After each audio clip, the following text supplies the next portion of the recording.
Hello बच्चों, स्वागत है आप सभी का अपने YouTube चैनल NMMS मंथन में। प्यारे बच्चों, आज की हमारी जो क्लास है वो विज्ञान विषय पर आधारित बहुत ही इंपॉर्टेंट और यूनिक क्लास है।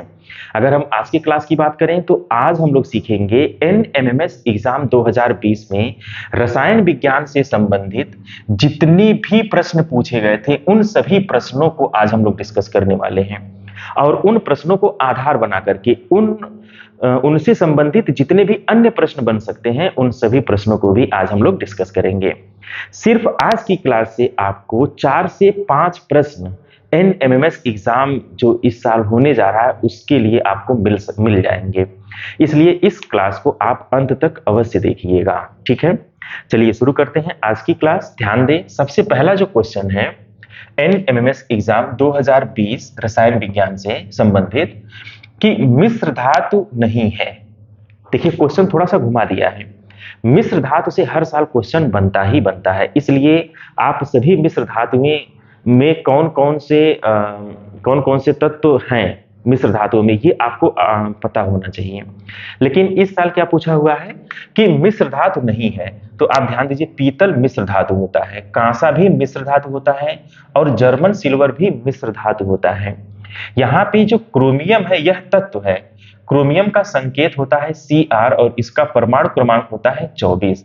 चूंकि यह तत्व है इसलिए यह मिश्र धातु नहीं हो सकता है। तो सही ऑप्शन क्या हो जाएगा? थर्ड ऑप्शन, क्रोमियम जो है मिश्र धातु नहीं है। अब आपको यह देखना है कि पीतल किन किन धातुओं से मिलकर के बना होता है या किन किन तत्वों से मिलकर के बना होता है। तो आप एक वर्ड याद रखिए, एक ट्रिक है पिताजी। क्या है? पिताजी। पिताजी अगर आप याद रखे रहेंगे तो वहां से आप पीतल कैसे बना है ये आपको पता चल जाएगा। पिताजी, पी से पीतल, पी से हो जाएगा आपका पीतल, ता से हो जाएगा तांबा और जी से हो जाएगा जिंक। इसका मतलब हुआ पीतल जो है तांबा और जिंक से मिलकर के बना है। इसको थोड़ा सा आप ध्यान देंगे तो आजीवन कभी भूलेंगे ही नहीं। तो पीतल मिश्र धातु किन किन तत्वों से मिलकर के बना है? तांबा और जिंक से मिलकर के बना है, ठीक है। अच्छा, अब अगर हम जर्मन सिल्वर की बात करें, जर्मन सिल्वर किन किन तत्वों से मिलकर के बना है? तो जर्मन सिल्वर में आपको कुछ एक्स्ट्रा करने की जरूरत नहीं है। यहीं पे सिर्फ एक तत्व और अगर हम बढ़ा देते हैं जिसको कहते हैं निकिल, निकिल का संकेत होता है Ni। अगर आप निकिल बढ़ा देते हैं Ni तो ये हो जाएगा आप जर्मन सिल्वर। सिर्फ एक तत्व बढ़ जाने से जर्मन सिल्वर। अब आपसे कोई पूछे कि जर्मन सिल्वर में कौन कौन से तत्व होते हैं तो आप बताइए, तांबा होता है, जिंक होता है और निकिल होता है। तो जर्मन सिल्वर में तांबा मींस कॉपर हो जाएगा, और क्या हो जाएगा? जिंक हो जाएगा, और क्या हो जाएगा? निकिल हो जाएगा। अच्छा, जर्मन सिल्वर से एक और प्रश्न पूछा जाता है। चूंकि इसमें सिल्वर एक वर्ड आ गया है तो जर्मन सिल्वर में कितना प्रतिशत सिल्वर पाया जाता है? तो आप बताइए कि जर्मन सिल्वर का जो संगठन है उसमें कॉपर है, जिंक है और निकिल है। इसमें तो सिल्वर कहीं है नहीं, इसलिए यहाँ पे सिल्वर जो है, सिल्वर को Ag बोला जाता है। इसका संकेत होता है, ये होता है 0%। कितना परसेंट? 0%। तो जर्मन सिल्वर में सिल्वर कितना है? सिल्वर यानी Ag कितना है? 0% है। अब आपको समझ में आ गया होगा कि जर्मन सिल्वर किन किन तत्वों से मिलकर बना है, जर्मन सिल्वर में कितना परसेंट जो है सिल्वर पाया जाता है। तो यहां से ये दोनों क्वेश्चन के आप आंसर कर सकते हैं। चूंकि ये दोनों प्रश्न पूछे जा चुके हैं इसलिए काफी इंपॉर्टेंट है। अब अगर हम बात करें कांसा की, कांसा क्या होता है? कांसा जो होता है इसमें देखिए तांबा या कॉपर तो होता ही है। कांसा में क्या होता है? कॉपर होता है और टीन, Sn, टीन आ जाता है। Sn को कहते हैं टीन।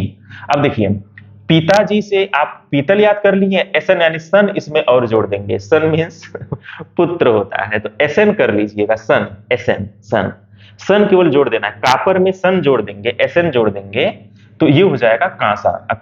ये Sn को कहते हैं टीन। क्या कहते हैं? टीन कहते हैं। तो अब हम ये भी आसानी से बता पाएंगे कि कांसा में कौन कौन से तत्व होते हैं। कांसा में कौन कौन से तत्व होंगे? कॉपर होगा और टिन होगा। जर्मन सिल्वर में क्या हो जाएगा?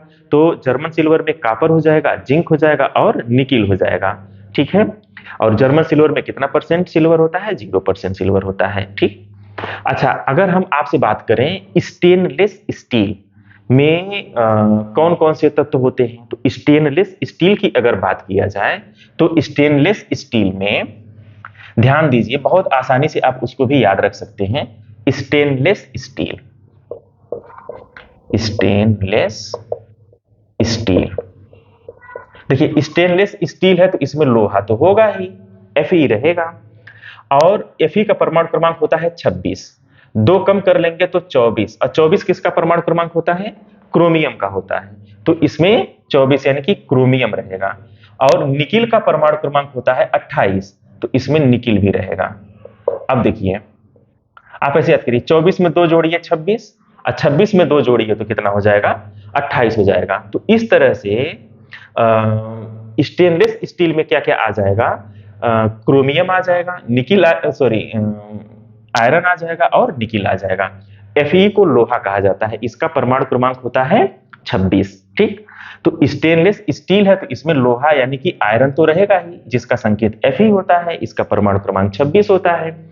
ये देखिए परमाणु क्रमांक भी आप याद कर लीजिएगा। ये जो हमारी सीरीज चल रही है, हम 2015 से अब तक जितने भी साल के क्वेश्चंस पूछे गए हैं उन सभी प्रश्नों को हम लोग डिस्कस कर रहे हैं, जिसमें हम आपको तत्वों के नाम, यौगिकों के नाम, ये सब समय समय पर बताते रहते हैं। इसलिए जब आप एक सीरीज कंप्लीट कर लेंगे तो आपको पूरा कॉन्सेप्ट क्लियर हो जाएगा। तो आप पूरी वीडियोस को प्लेलिस्ट में जाकर के विज्ञान वाली प्लेलिस्ट को ओपन कर लीजिए, शुरू से लेकर के लास्ट तक की सारी वीडियोस को देख लीजिए। पूरे विज्ञान का एक बेहतरीन कॉन्सेप्ट आपको हो जाएगा और एग्जाम हॉल में तो पूरे क्वेश्चन आप बना के आ पाएंगे। खैर, तो स्टेनलेस स्टील हो गया। अच्छा, एक प्रश्न यहां से और पूछा जाता है, वो ये है, पूछा जाता है सोल्डर क्या है? सोल्डर में कौन कौन सी धातुएं होती हैं? सोल्डर, जिसे टांका भी बोला जाता है, सोल्डर, ये भी मिश्र धातु है। सोल्डर भी क्या है? मिश्र धातु है। इसमें लेड होता है, क्या होता है? लेड होता है, Pb, और इसमें टिन होता है, Sn। तो लेड, और इसे कहते हैं लेड, सीसा जिसे बोला जाता है, और Sn को बोला जाता है टिन, और ये क्या हो जाएगा? सीसा हो जाएगा। तो लेड और टिन से क्या बनता है? सोल्डर बनता है। इसे टांका भी कहा जाता है, कभी कभी टांका भी पूछ लेता है। इसका प्रयोग कहां होता है? वैद्युत उपकरणों में इसका प्रयोग किया जाता है। ठीक है। तो अभी तक हम कितने मिश्र धातुओं को डिस्कस कर दिए हैं? हम आपको बता दिए टांका क्या है यानी सोल्डर क्या है, स्टेनलेस स्टील क्या है, जर्मन सिल्वर क्या है, कांसा क्या है, पीतल क्या है। इन सब का आप एक अच्छा नोट्स बना लीजिएगा, और यहां से प्रश्न जरूर बनता है। तो यहां से फिक्स है, एक प्रश्न आपको पहले एक क्वेश्चन से मिल जाएगा। चलिए, नेक्स्ट जो है अगला क्वेश्चन है, बहुत इंपॉर्टेंट क्वेश्चन है कि ग्रीन हाउस गैस क्या है? Green house gases. अब आपको पता होना चाहिए कि ग्रीन हाउस गैसेस क्या होती हैं। ऐसी गैसें, ग्रीन हाउस गैसें वे गैसें होती हैं जो पृथ्वी के तापमान को इंक्रीज कर रही हैं, बढ़ा रही हैं। अब ऐसी गैसें कौन कौन सी होती हैं, इसको आप देख लीजिए। सबसे पहली जो गैस है वो है CO2। सभी गैसों को आप जान लीजिए, CO2। ठीक है। दूसरी गैस है मेथेन, CH4। तीसरा जलवाष्प है, H2O, जलवाष्प। चौथा है CFC, क्लोरोफ्लोरोकार्बन, क्लोरोफ्लोरोकार्बन। ठीक। HCFC। अब यहां पे H लग गया है तो इसका मतलब ये हो जाएगा हाइड्रोक्लोरोफ्लोरोकार्बन। और HFC है, इसके अलावा क्या है? HFC, हाइड्रोफ्लोरोकार्बन, ये लिख लीजिएगा। ठीक है। हाइड्रोफ्लोरोकार्बन, इसके अलावा भी बहुत सारी गैस हैं, SF6, सल्फर 6 को हेक्सा बोला जाता है, सल्फर हेक्सा फ्लोराइड, SF6। ठीक। इसके अलावा O3, जिसे ओजोन कहा जाता है। O3 को क्या कहा जाता है? ओजोन। ओजोन भी आपका ग्रीन हाउस गैस है। एक गैस होती है नाइट्रस ऑक्साइड, N2O, N2O, इसे बोलते हैं नाइट्रस ऑक्साइड N2O ऑक्साइड। अब देखिए N2O नाइट्रस ऑक्साइड को और क्या कहा जाता है? हंसाने वाली गैस कहा जाता है, लाफिंग गैस कहा जाता है। ये गैस हंसाने वाली है, हंसाने वाली गैस। ये भी गैस जो होती है वो ग्रीन हाउस गैस है। तो यहां से भी क्वेश्चन बनता है कि हंसाने वाली गैस कौन सी है, लाफिंग गैस कौन सी है? तो नाइट्रस ऑक्साइड है, इसको जरूर लिख लीजिएगा। N2O इसका रासायनिक सूत्र है। और ये जितनी गैसें हमने लिखा है, ये सभी गैसें कौन सी गैसें होती हैं? ग्रीन हाउस गैसें होती हैं। और ग्रीन हाउस गैसें जो होती हैं वो गैसें ओजोन परत को छेड़ कर रही हैं, यानी ओजोन परत की जो मोटाई है उसको कम कर रही हैं। और ओजोन परत की मोटाई अगर कम हो जाती है तो सूर्य से आने वाली जो पराबैंगनी किरणें होती हैं वो सीधे पृथ्वी पर पहुंच जाती हैं और हमारी त्वचा को काफी नुकसान पहुंचाती हैं, या वो बहुत हानिकारक होती हैं। तो कौन सी किरणें? पराबैंगनी किरणें। सूर्य से आने वाली पराबैंगनी किरणों को कौन रोकता है? ओजोन रोकता है। अच्छा, इसमें एक चीज हम यहाँ पे लिखे हैं, ओजोन भी ग्रीन हाउस गैस है। तो ओजोन लेयर के साथ जो ओजोन है वो सही है, ओजोन लेयर के अलावा जो ओजोन है वो ग्रीन हाउस गैस है, वो भी वैश्विक तापमान में अपनी भूमिका को निभाता है, मतलब उसकी भी भूमिका होती है। तो ये इतनी ग्रीन हाउस गैसें हैं। अब आपका जो दूसरा क्वेश्चन पूछा गया है वो क्या है? कह रहा है कि ग्रीन हाउस गैस है N2। आप इसमें देख लीजिए, कहीं N2 नहीं है, SO2 भी नहीं है, ऑक्सीजन भी ग्रीन हाउस गैस नहीं है, CO2। तो आप देखिए सबसे पहले नंबर पे लिखे हैं CO2। तो यहाँ पे कौन सा ऑप्शन सही हो जाएगा? यहाँ पे जो है फोर्थ ऑप्शन आपका सही हो जाएगा, CO2। CO2 जो है ये ग्रीन हाउस गैस है। क्लियर हो गया यहाँ तक? अब जो है तीसरा जो क्वेश्चन यहाँ पे पूछा गया है वो ये है, खाने वाले सोडा का सूत्र बताइए। खाने वाले सोडा का सूत्र देखिए, ये NaCl है, इसे नमक कहते हैं। और ये है Na2CO3 सोडियम कार्बोनेट, और ये है सोडियम हाइड्रोक्साइड है। और यहाँ पे ये सोडियम बाइकार्बोनेट जिसे कहते हैं खाने का सोडा, इसका सेकेंड ऑप्शन आपका सही हो जाएगा। तो खाने के सोडा का आपको सूत्र क्या हो जाएगा?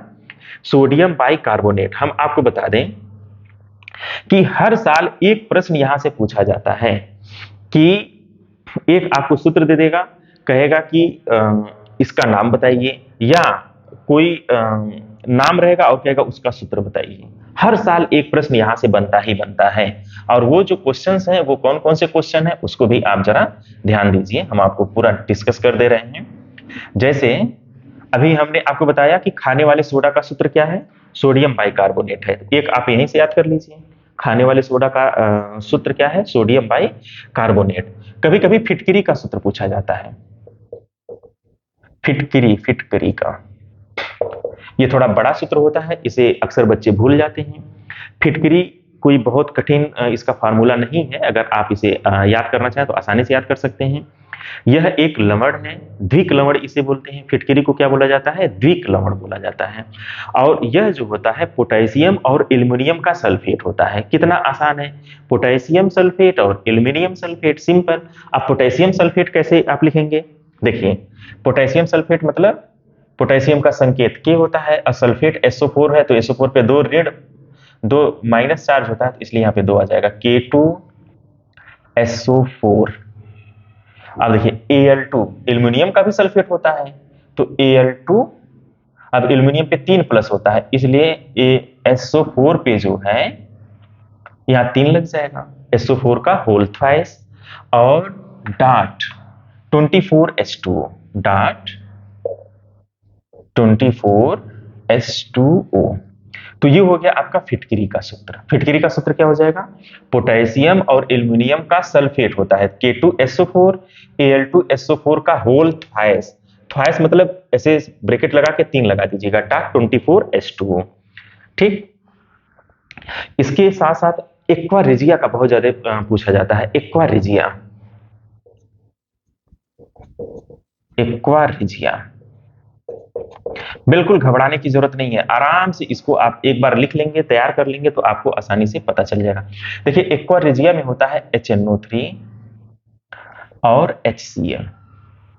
HCl के 3 भाग होते हैं और HNO3 का 1 भाग होता है, मतलब एक आयतन HCl, सॉरी HNO3 और 3 आयतन HCl। कभी कभी इसका अनुपात पूछ लेता है, तो इसका अनुपात होता है 1:3। एक जो है HNO3 और 3 जो है वो HCl हाइड्रोक्लोरिक अम्ल। HNO3 को कहते हैं नाइट्रिक अम्ल। एक किसका होता है? नाइट्रिक अम्ल। नाइट्रिक अम्ल, नाइट्रिक अम्ल का सूत्र क्या हो जाएगा? HNO3। और 3 भाग क्या होता है? HCl हाइड्रोक्लोरिक अम्ल। हाइड्रोक्लोरिक, इसे ही कहते हैं इस अनुपात को अम्लराज। अम्लराज, इसे क्या कहते हैं? अम्लराज। यानी कि जितने भी अम्ल हैं उसका यह राजा है, अम्लराज। इसमें अगर हम लोहे की कील, ब्लेड ये सब डालें तो वो तुरंत गल जाता है, यानी ये इतना हार्ड होता है, इतना तेज होता है।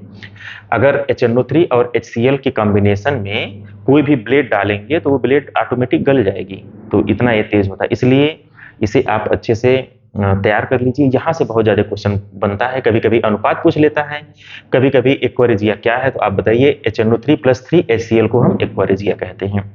कभी कभी अम्लराज के नाम से पूछा जाता है। तो कहीं से भी क्वेश्चन घुमा के पूछेगा, आप इसका आंसर जरूर करके आइएगा और एग्जाम हॉल में आप क्वेश्चन गलत नहीं करेंगे। इसके साथ साथ कभी कभी पूछ लेता है कि लाल दवा का सूत्र बताइए। तो लाल दवा का क्या सूत्र होता है, इसको भी हम लोग देख लेते हैं। लाल दवा, लाल दवा जो होती है वो पोटेशियम पर मैग्नेट होता है। पोटेशियम यानी कि के, पोटेशियम पर मैग्नेट के MnO4 हो गया पोटेशियम पर मैग्नेट, के MnO4। तो लाल दवा का सूत्र पोटेशियम पर मैग्नेट। कभी कभी जो है सुहागा का सूत्र पूछ लेता है। सुहागा, sodium tetraborate, Na2B4O7, dark 10H2O भी रहता है, डार्क 10H2O कर लीजिएगा। तो सोडियम टेट्राबोरेट में यही है Na2B4O7, सोडियम टेट्राबोरेट। तो इस तरह से कुछ सूत्र मैंने लिख दिए हैं, और जिसका आप जो है नोट्स जरूर बना लीजिएगा, ठीक है। अगर आप इसका नोट बना लेते हैं तो आपके लिए काफी ये आसान हो जाएगा। अच्छा, इसमें 2 प्रश्न और पूछा जाता है, जैसे कली का चूना पूछ लेता है कि कली का चूना क्या होता है, और एक बुझा चूना पूछ लेता है कि बुझा चूना क्या है, एक अनबुझा चूना क्या है। ये 2 बातें आपको बताना बहुत जरूरी है। ये हर साल यहां से प्रश्न पूछ ले रहा है कि कली का चूना क्या होता है, बुझा चूना क्या है, अनबुझा चूना क्या है। ये सारा कॉन्सेप्ट बच्चों का बिल्कुल क्लियर नहीं रहता और अक्सर बच्चे इसको भूल जाते हैं। ध्यान से देखिएगा, बुझा चूना हम पहले बता दे रहे हैं। बुझा चूना, अच्छा बुझा चूना इसका मतलब ये बुझ गया है, यानी कि इसमें पानी मिल गया होगा तभी ये बुझ गया है, ठीक। तो जब पानी मिल जाता है तो ये हाइड्रोक्साइड OH आयन इसमें आ जाएगा, तो calcium hydroxide CaOH volt twice, ये हो गया बुझा चूना, ठीक। और एक होता है कली का चूना। कली का चूना, एक कली है, मतलब एक जैसे थक्के टाइप का, कली का चूना, कैल्शियम ऑक्साइड CEO, ये हो गया कली का चूना। इसे कहते हैं अनबुझा चूना, अभी इसमें पानी नहीं मिलाया गया है, अनबुझा चूना, इसमें H नहीं है। तो ये हो गया अनबुझा चूना, और एक हो गया बुझा चूना कैल्शियम हाइड्रोक्साइड। ये भी क्वेश्चन पूछा हुआ है, कई बार यहां से क्वेश्चन आया है। तो अब जो है एक प्रश्न आपका यहां से भी क्लियर हो गया कि जो फार्मूले पूछे जाते हैं, इसके अलावा भी आप जैसे जब बुक पढ़ते हैं तो कोई सूत्र आपको मिलता है, तुरंत आप एक पेज अलग बनाए रहिए कि रसायन विज्ञान के संकेत और सूत्र। तो सूत्र वाले में सूत्र लिख लीजिए, संकेत वाले में संकेत। जैसे अभी हम इसके पहले बहुत सारे संकेत को डिस्कस कर रहे थे, जैसे लोहा है तो 26, क्रोमियम है तो 24, ये सारी चीजें आप वहां पे लिखते जाइए। पढ़ाई ऐसे ही करनी चाहिए कि आप एक जगह कहीं आप अलग जगह लिखे रहेंगे तो आप एग्जाम हॉल में जब जाएंगे उसके पहले अगर एक बार पेज पलट लेंगे तो आप देख लेंगे, यानी कि कम समय में आप ज्यादा तैयारी कर पाएंगे। तो इसलिए नोट्स बहुत जरूरी होता है, एक एक चीज का नोट्स बना लीजिए। कोशिश करिए कि जो इंपॉर्टेंट चीजें हैं उसको अलग ही लिखा जाए, ताकि एग्जाम में जाने से पहले एक बार देख लिया जाए। तो ये सारे क्वेश्चंस को आप जरूर एक बार देख लीजिएगा। अच्छा, अब हम बात करते हैं अधातु। धातु और अधातु, इसमें बड़ा मतलब कंफ्यूजन होता है कि क्या धातु होती हैं, क्या अधातु होती हैं। अब आपका सारा कंफ्यूजन ही हम दूर कर दे रहे हैं। चौथा प्रश्न आज का है, अधातु है इसमें से क्या है। तो आप ध्यान दीजिए, कार्बन जो होता है वो अधातु है। कार्बन का जो शेप होता है वो चतुष्फलक होता है। टेट्राहेड्रल, चतुष्फलक, इसको कहते हैं टेट्राहेड्रल। टेट्राहेड्रल। कार्ब कार्बन के जो अपर रूप होते हैं उसको आप जानिए। कार्बन का अपर रूप होता है ग्रेफाइट। हीरा, हीरा डायमंड, जो डायमंड है वो कार्बन ही है, कार्बन का अपर रूप है। और सबसे कठोर पदार्थ भी वही होता है, हीरा। हीरा बहुत कठोर होता है। तो ग्रेफाइट हो गया, हीरा हो गया, और एक फुलरीन हो गया।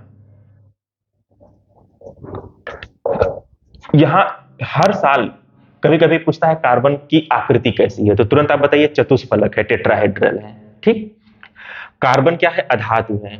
कार्बन के अपर रूप कौन कौन से हैं? ग्रेफाइट है, हीरा है, फुलरीन है। तो यानी कार्बन से हर साल एक प्रश्न पूछता ही पूछता है। तो यहां से आप अच्छे से तैयार कर लीजिए, जितने प्रश्न कार्बन से संबंधित बन सकते हैं हम सारे प्रश्न आपको यहां पे बता दिए हैं। इसके अलावा सिलिकॉन, सिलिकॉन, सिलिकॉन, इसका संकेत जो है SI होता है, परमाणु क्रमांक जो होता है 14 होता है। सिलिकॉन भी जो है ये अधातु है। ये क्या है? अधातु है। ठीक है ना। एंटीमनी भी अधातु है, SB उसका संकेत होता है। तो क्या क्या अधातुएं हैं ये आपको पता होना चाहिए। धातुएं क्या होती हैं? जो धनायन बनाने का गुण रखती हैं वे सभी धातु हैं। जैसे जैसे आप कह सकते हैं कि पोटेशियम, सोडियम, कैल्शियम, ये सब धनायन बनाती हैं। तो धातुओं में धनायन बनाने के गुण होते हैं, और अधातुएं जो होती हैं वो जनरली ऋणायन बनाते हैं। खैर, धातु अधातु से संबंधित हो गया। अब अगला जो क्वेश्चन है वो ये है कि दहन प्रक्रिया में कौन सी गैस सहायक है? देखिए, ऑक्सीजन जो होता है वो दहन प्रक्रिया में सहायक होता है। ऑक्सीजन स्वयं नहीं जलती, लेकिन यह वस्तुओं को जलने में क्या होती है? सहायता प्रदान करती है। आप देखते होंगे ज्यादातर जिसपे जो भट्टियां होती हैं जहां खाना वगैरह बनाया जाता है, एक पंखा लगा रहता है और कोयला रहता है। तो उसमें क्या करते हैं कि उस पंखे को तेजी से चलाया जाता है ताकि उसमें हवा जाए। तो ऑक्सीजन जब पहुंचता है तो वो तेजी से क्या करने लगता है? बढ़ने लगता है। जबकि ऑक्सीजन बिल्कुल नहीं बढ़ती है, बिल्कुल नहीं जलती है, लेकिन वो जलने में क्या होता है? सहायक होता है। तो दहन प्रक्रिया में कौन सी गैस सहायक है? ऑक्सीजन। दहन प्रक्रिया में कौन सी गैस सहायक है? ऑक्सीजन। ऑक्सीजन का संकेत O होता है, O2। दो ऑक्सीजन के परमाणु मिलकर के ऑक्सीजन का अणु बनाते हैं। तो ऑक्सीजन जो होता है ये दहन प्रक्रिया में क्या है? सहायक है। कार्बन डाइऑक्साइड जो होता है ये दहन प्रक्रिया में सहायक नहीं होता है, यह आग बुझाता है। जो अग्निशामक यंत्र होता है उसमें से कौन सी गैस निकलती है? उसमें से कार्बन डाइऑक्साइड गैस निकलती है ताकि आग क्या हो जाए? बुझ जाए। तो ये दोनों बहुत इंपॉर्टेंट हैं। आग बुझाने के लिए कौन सी गैस? Carbon dioxide. और आग जलाने के लिए कौन सी गैस? ऑक्सीजन। तो हम यहां से आपको ये चीजें समझ में आ गई होंगी। ठीक। और एक बहुत फेमस क्वेश्चन है, बॉक्साइट किसका अयस्क है? बॉक्साइट अयस्क है तो नहीं, बॉक्साइट अयस्क का डायरेक्ट ये सूत्र पूछ लिया है। एल्यूमिनियम का अयस्क होता है। बॉक्साइट किसका अयस्क होता है? एल्यूमिनियम का अयस्क होता है। हर साल यहां से भी प्रश्न बनता है कि बॉक्साइट जो है किसका अयस्क है? तो एल्यूमिनियम का अयस्क है। इसका सूत्र क्या होता है? Al2O3। देखिए, अब इसको जहां पे आप सूत्र लिख रहे हैं वहां पे Al2O3 वाले को स्थान दे दीजिए कि बॉक्साइट का जो सूत्र होता है वो क्या होता है? Al2O3 होता है। ठीक है। या बॉक्साइट किसका अयस्क है? एल्यूमिनियम का अयस्क है। बात समझ में आ गया? ऐसे ही अभी जिक्र हो रहा था कापर, तो कापर किसका अयस्क होता है? कापर पायराइट का। सॉरी, हाँ, कापर का अयस्क copper pyrite, copper pyrite. Aluminium का अयस्क क्या है? Al2O3। बॉक्साइट है। कापर का अयस्क कापर पायराइट है। तो कुछ तत्व मतलब अयस्क ऐसे खनिज होते हैं जिनसे धातु का निष्कर्षण आसानी से किया जाता है, कम लागत में किया जाता है, कम समय में किया जाता है। ठीक है। तो अयस्क से भी क्वेश्चन बनते हैं, इसलिए अयस्कों को आप हल्के में मत लीजिएगा। अयस्क जितने भी हैं उन सभी अयस्कों को तैयार कर लीजिए।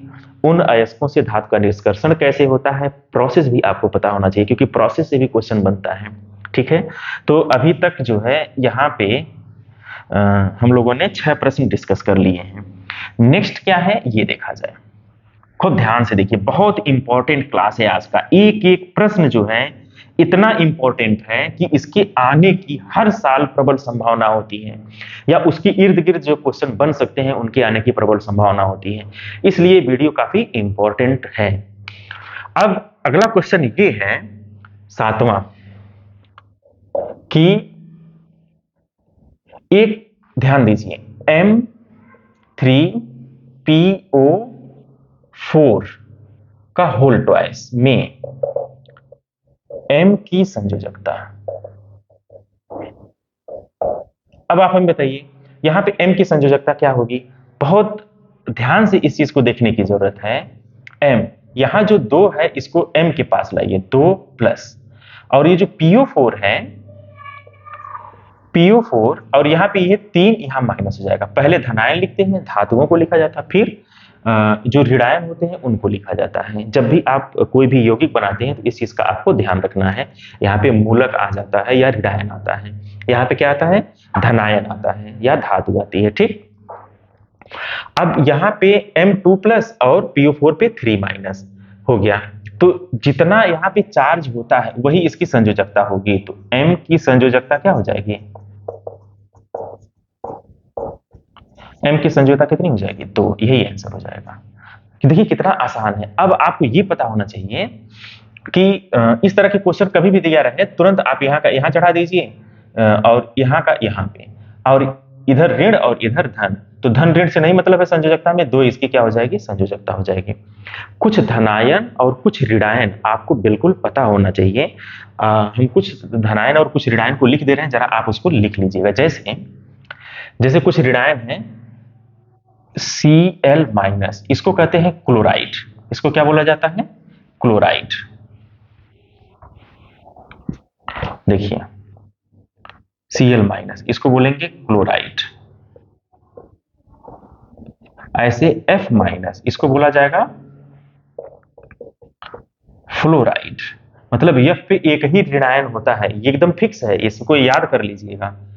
O2 माइनस इसको बोला जाता है ऑक्साइड।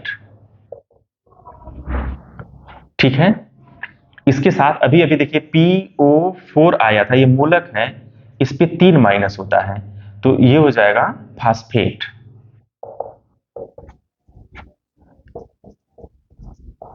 NO2 पे 1 माइनस होता है, नाइट्रेट। NO2 पे कितना माइनस होता है, 1 माइनस होता है, जिसे क्या कहते हैं, नाइट्रेट कहते हैं। तो इस तरह से अब SO4 की अगर हम बात करेंगे, SO4 पे 2 माइनस होता है, इसे कहेंगे सल्फेट। हाँ,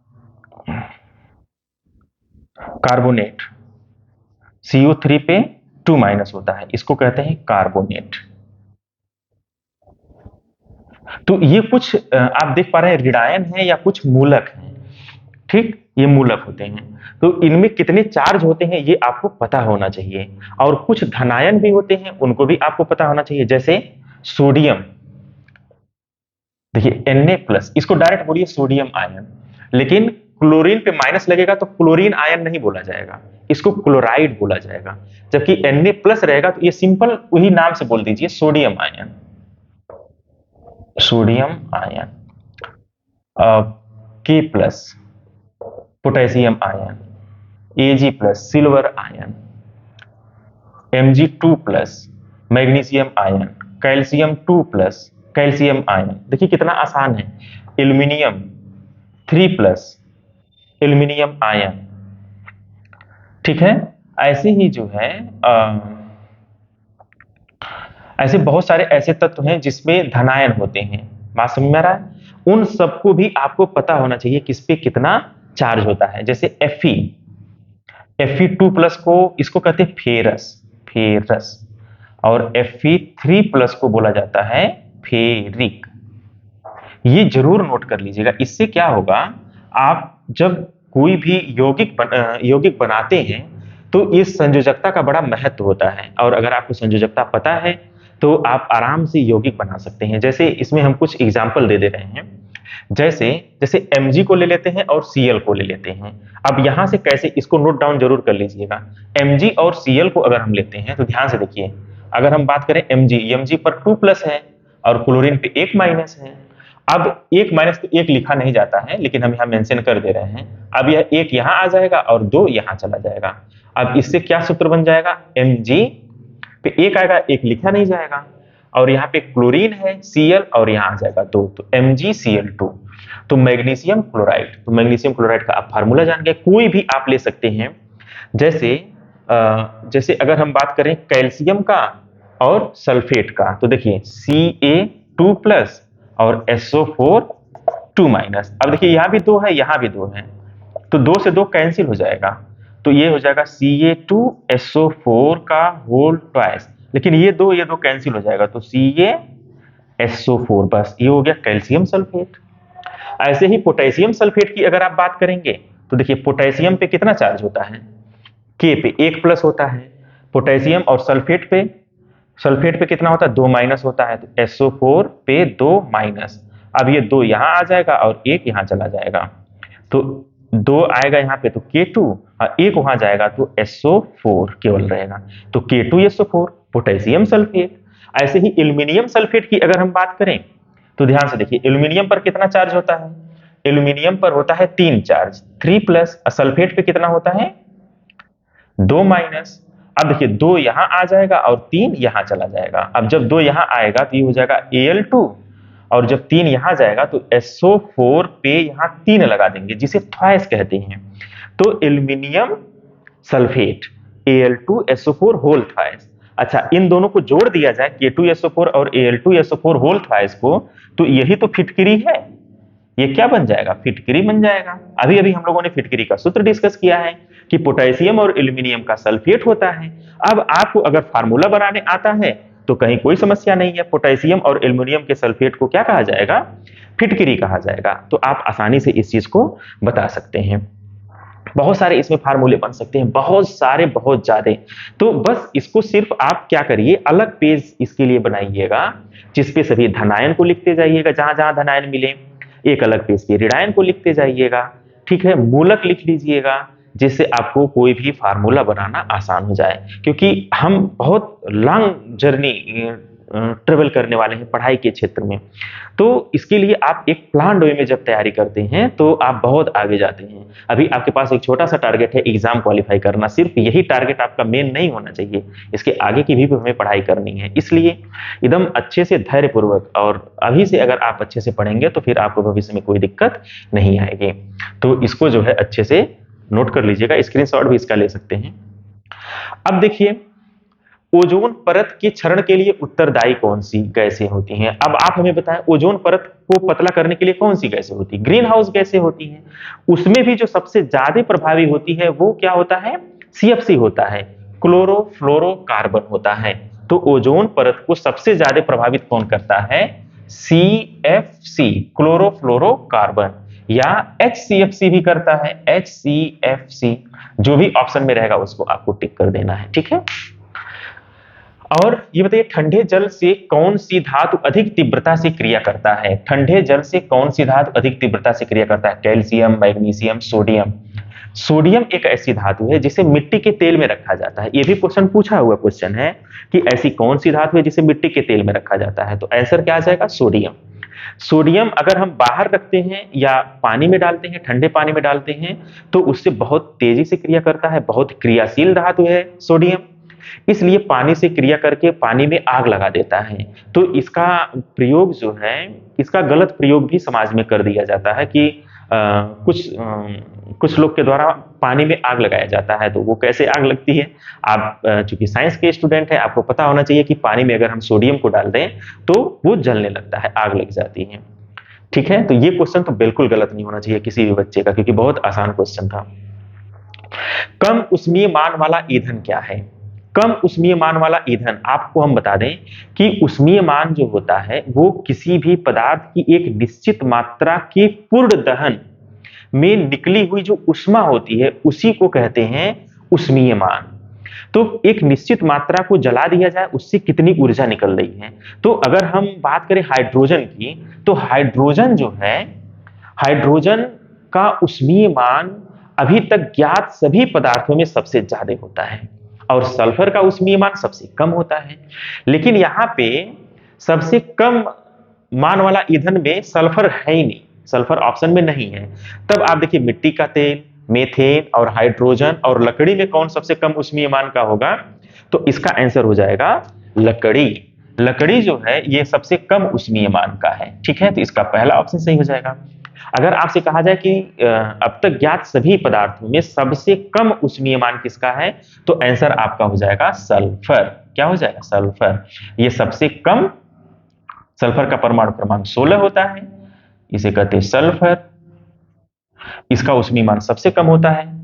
हाइड्रोजन, इसका परमाणु क्रमांक 1 होता है और इसका ऊष्मीय मान सबसे ज्यादा होता है, इसका सबसे ज्यादा होता है और सल्फर का सबसे कम होता है। लेकिन जो ऑप्शन में दिया गया है उसमें सल्फर नहीं दिया है, तो इसलिए यहाँ पे कौन सा ऑप्शन सही हो जाएगा? लकड़ी सही हो जाएगा। आपको पता होना चाहिए, जैसे पेट्रोल और आपसे डीजल कहा जाए तो पेट्रोल का ऊष्मीय मान ज्यादा होगा, डीजल का ऊष्मीय मान कम हो जाएगा। ठीक है।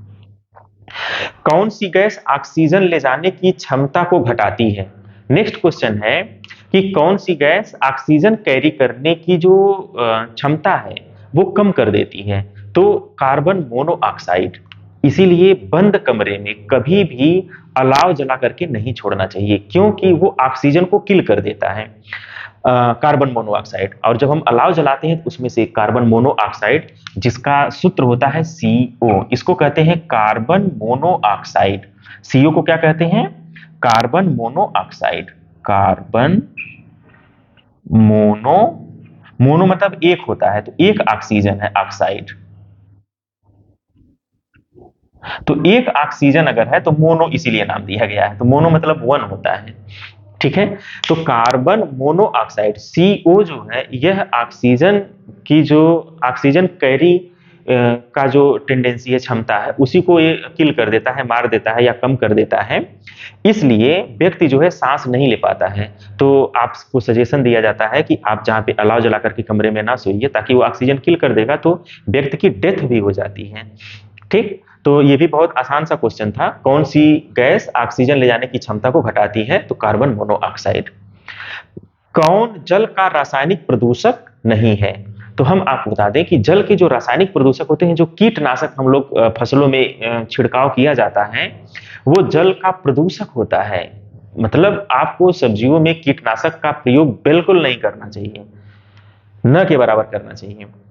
रासायनिक खाद भी जो है वो जल का प्रदूषक होता है। पारा, पारा भी जल का प्रदूषक होता है। अगर पारा जो है पानी में पड़ जाता है और मछलियां उसको खा लेती हैं, और उन मछलियों को अगर कोई व्यक्ति खा लेता है तो चेहरे पे जो है या शरीर पे चकत्ते चकत्ते पड़ जाते हैं। यानी कि पारा जो है यह भी जल का प्रदूषक होता है। ठीक है, तो जो हमारे पास ऑप्शन है उसमें जो जीवाणु वाला ऑप्शन, चौथा ऑप्शन है, वो जल का प्रदूषक नहीं होता है।